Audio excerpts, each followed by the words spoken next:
ပရိသတ်ကြီးများခင်များယခုတင်ဆက်ပေးမယ့်ရာဇဝင်သမိုင်းဇာတ်လမ်းလေးကတော့တစ်ချိန်ကဘရင်ထက်တန်ခိုးအာဏာကြီးခဲ့တဲ့နန်းမတော်မယ်နုမိဖုရားအကြောင်းပဲဖြစ်ပါတယ်။ငယ်ဘဝထောင်တင်းမှုတီဟကျော်စွာဥလုတ်နှင့်အမိဒေါ်ငယ်တို့မှအင်းဝရွှေနန်းအနောက်ဘက်ရှိအတွင်းဆိုင်ရာအရက်၌1146ခုဝါဆိုလပြည့်ကျော်9ရက်အင်္ဂါနေ့တွင်မွေးသည်။ဗရုံမင်းကအင်းဝမှအမရပူရသို့1145ခုနေုံလာဆန်း12ရက်တနင်္လာနေ့တွင်နန်းရွေရာအမရပူရမြောက်ပြင်၌ပြောင်းနေကြသည့်တမီးငယ်အားဆွေမျိုးမိတ်တဟာများကိုဖိတ်၍အမိတောင်းရခြင်းအင်ထုခဲ့ခြင်းကိုသားကိုရည်ပြည့်ပြည့်ခြင်းအနေထိုင်နှုနေခြင်းတို့ကြောင့်ဘာကြီးဖြစ်သူအတီဝင်ကြီးမဟာကျော်ထင်ဦးလွန်ကမဲနုဟုမှဲ့ခေါ်စေသည်အကိုဖြစ်သူမှာနောင်စလင်းမင်းသားဖြစ်လာမည်မောင်အိုဖြစ်သည်ပရိကြီးလောကနီတိပုံတော်ဝါဒစသည့်ဆုံးမစာအမျိုးမျိုးနှင့်ဇက်ကြီးဆယ်ပွဲရာဇဝင်အရရက်တို့ကိုမောင်အိုထံမှတင်ယူသည်အသက်12နှစ်အရွယ်တွင်မိဘတို့ဇာတိဖလန်ခုံရွာသို့ဒေါငယ်နှင့်လေကဘေးတော်မင်းစိတ်တရားစာဦးပြင်းအောင်ဆောက်လူသောတိုးဖို့ကျောင်းခေါ်အနောက်တိုက်ကျောင်းရှိဆရာတော်ဦးဆိုအားဇာလာကြည့်ပေးရန်လျှောက်ကြသည်ဆရာတော်ကအသက်20ကျော်တွင်မိမိဖုရားအဖြစ်ရောက်မယ်အသက်30ကျော်မှတောင်ညာဆန်မိဖုရားကြီးဖြစ်လာမည်ဟုဟောခဲ့သည်နန်းတွင်သို့ရောက်ခြင်းတခါတော့အလူနတ်ဝိယံပိုးစစ်တပီကိုနေအောင်ပြရန်တန်း၌လှမ်းသည်စွန်တကောင်ကအသားမတ်ကထိုတပီကိုတုတ်တော်သည်စွန်လဲတပီကိုယူကတောင်ညာဆန်မိဖုရားခေါင်ကြီးအဆောင်တော်နတ်ဝဲကဝဲဆောင်ပေါ်ချရစ်သည်ထူးနိမိတ်ဖြစ်ခြင်းကြောင့်အရာခံတို့ကမင်းအားတန်တော်ဦးတင်သည်ချီးမြှင့်ထိုက်သူဟုမိန့်ကတပီရှင်ကိုရှာစေသည်ပဒုံမင်းလည်းရှေ့မောက်ရောက်မဲနုအားမျိုးရိုးနှင့်ဥပတိတို့ကိုစစ်ဆေးကအပြိုတော်အဖြစ်ကစားစေသည်မဲနုအားထိမ့်သိမ့်ရန်အနောက်ဝင်အားအပ်သည်ဤသို့ဖြင့်တောင်နှန်းအပြိုတော်ဖြစ်လာသည်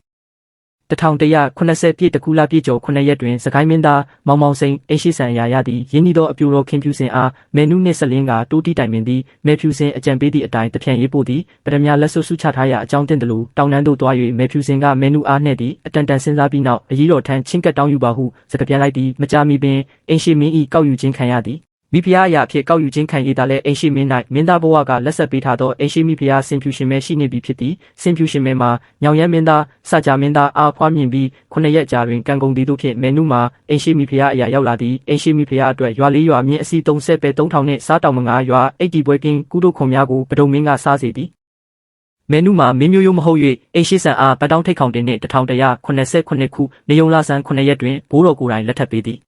်ထို့နောက်1183ခုနေုံလာဆန်း13ရက်တွင်ပဒုံမင်းနတ်ထီလုံရာနေုံလာပြည့်တွင်စကိုင်းမင်းနန်းသိမ့်သည်မဲနု၏အကိုမောင်အိုအားမင်းသားအစီအနှင်းအဆောင်ရောင်နှင့်တကွဆလင်းမျိုးကိုစားစေသည်ထိုမှစ၍ဆလင်းမင်းသားမောင်အိုဟူ၍အမည်တွင်လာသည်စကိုင်းမင်းမှာ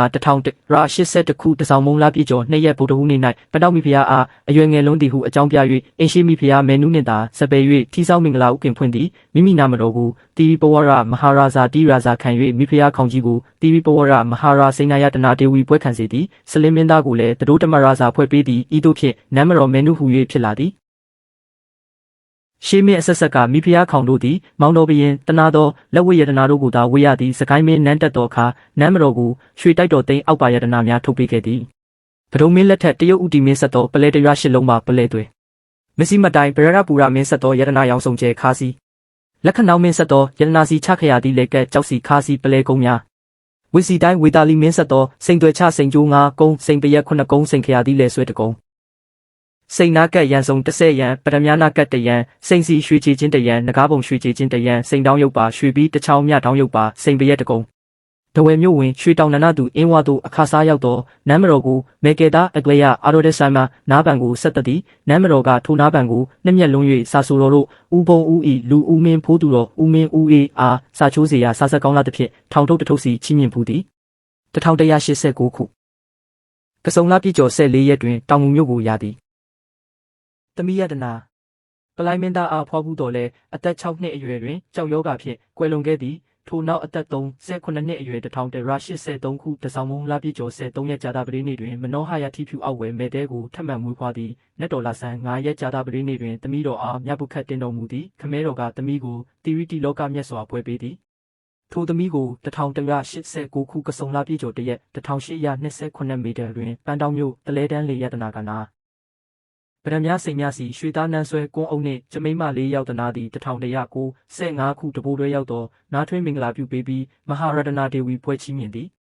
မဲတဲမှာနောင်တွင်မင်းတို့မင်းနှင့်လက်ဆက်ကအလဲနန်းတော်မိဖုရားကြီးစင်ဖြူမရှင်ဖြစ်လာသည်နန်းမတော်မဲနုမိဖုရား၏ကုသိုလ်တော်များမှာနန်းမတော်တပါးတည်းလှူသောအမရပူရမြို့ပထိုးတော်ကြီးခေါ်မဟာဝိဇယယံသည်ဇေဒီတော်အာရန်ပြင်ရှိမဟာမေယုမကုဘကန္နရာဇာခေါင်းလောင်းအင်းဝမြို့မဟာအောင်မြေပုံစံအုပ်ကျောင်း အင်းဝမြို့တော်မှာအပြင်မြို့ရိုးတောင်မျက်နှာရှိဟန်တာဝတီတကားသို့ဆက်သည့်မဟာဇေယပထဥဒ္ဒရာဖလန်ခုံရွာအနောက်တိုက်ရှိညံတော်တရားမြင်းစီသည်စကိုင်းမင်းနှင့်နှစ်ပါးလူကုသိုလ်တော်များမှာအောက်ပါအတိုင်းဖြစ်သည်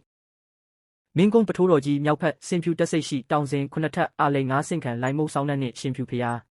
မင်းကုန်းပထိုးတော်ကြီးအနောက်မြောက်ရှိမဟာဝေယံဘုံသာတော်ရဇေတဝန်ကျောင်းတိုက်စကိုင်းမြို့စကုမော်အထက်မြစ်စိတ်မှအောင်ချစည်းနာရွှေဘုံသာစေသည်စကိုင်းမြို့ရာဇမဏိစုလာစေသည်အရှိတောင်မှလောကချမ်းသာစေသည်အညာတိဟတောစေသည်အားပြင်လူချင်းရွှေကျက်ရက်စေသည်နှစ်စုအားပြင်လူချင်းရွှေဆက်သွားဖျားပြင်လူချင်းမန္တလေးတောင်ပေါ်ရှိဖျားနှင့်စောင်းတန်းစရက်ရေကန်များစကိုင်းမြို့အောင်မြေလောကဖျားတောင်ဘက်အေယာဝတီမြစ်ကမ်းရှိဥမင်စရက်နှစ်ဆောင်ပစ္စည်းမတေတာရှိမဟာဘောဓိပင်တို့အလှတော်ကြောက်စာအမရပူရမြို့အနောက်တောင်ဘက်မင်္ဂလာဝေယံကျောင်းတိုက်တွင်းရှိမဟာဝိဇယယံတီစီကုံပထိုးတော်နှင့်မဟာမေယုတခန္ဓရာဇာခေါင်းလောင်းအင်းဝအနောက်တောင်ယုံမဟာမျက်မှုနီစေတီအနောက်ရှိမဟာတကြတီဟရုပ်ပွားနှင့်ကိန်းဝေယံပြတာကြောက်ဖြူပလင်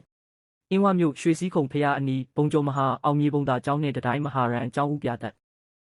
အင်းဝရှိဘိုးတော်စင်ဖြူရှင်စံနှမ်းမြေ၌လှူတော်သမုတ်သိမ်းမြန်အောင်မြို့မြန်အောင်ဘုံသာစေသည်အင်းဝရှိမဟာတကြယံတီကြောက်ဖြူရုပ်ပွားအင်းဝအနောက်တောင်ရှိအလုံဝင်ကြီးကျောင်းတိုက်အတွင်းရှိမဟာဘောဓိပင်အင်းဝဆွဲတော်စင်အနီးရှိတကြမှုနီရုပ်ပွားအခြားရှင်ပြုတင်ကန်းလူဖျားပြင်ကံဖော်အလုံများစွာရှိသေးသည်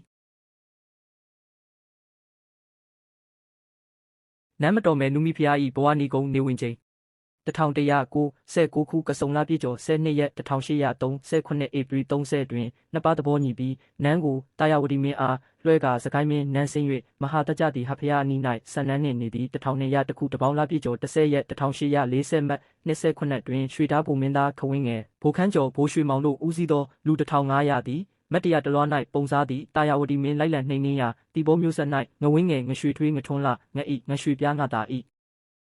ငပူညဆိုသူများကိုဖမ်းမိသည့်စစ်မေးရနောင်တော်နန်းပြန်ရရန်နန်းမတော်နှင့်စလင်းစားတို့ပေါင်းကြံကြောင်းအစစ်ခံသည်နန်းမတော်ကိုမေးရဝန်ခံ၍1200တခုကစုံလာဆန်း12ရက်1840မေ12တွင်ရေးချသည်သူကြွေးရှိကဆက်ရမည်နောက်ဆုံးဆန္ဒအနေဖြင့်ဆရာရင်ဦးပုပ်အားကြော့လိုကြောင်းပြောသဖြင့်ပို့ဆောင်ရာနန်းမတော်ကဥချပြီးတပည့်တော်မှအဆုံးစီရင်ပါတော့မယ်ဆရာတော်ဖះကိုနောက်ဆုံးဖူးမြော်ကြောင်းပါဖះဟုလျှောက်သည်ဆရာတော်ကစာကြည့်ရမှာမဲနုဘက်လှည့်ပြီးမိနုသူကြွေးရှိရင်ဆက်ရလိမ့်မယ်ဆိုလျာဟောမိန်ချက်ကိုကျေနပ်ပြီးရေးချရာသို့ရဲရဲကြီးလိုက်ပါသွားသည်ယခုလိုတမိုင်းဆက်လေးတွေကိုကြိုက်နှစ်သက်တယ်ဆိုရင်တော့လိုက်ခံဖော်လို့လေးလုပ်ပြီးကွန်မန့်မှာမျောလို့ရေးပေးခဲ့ပါခင်ဗျာ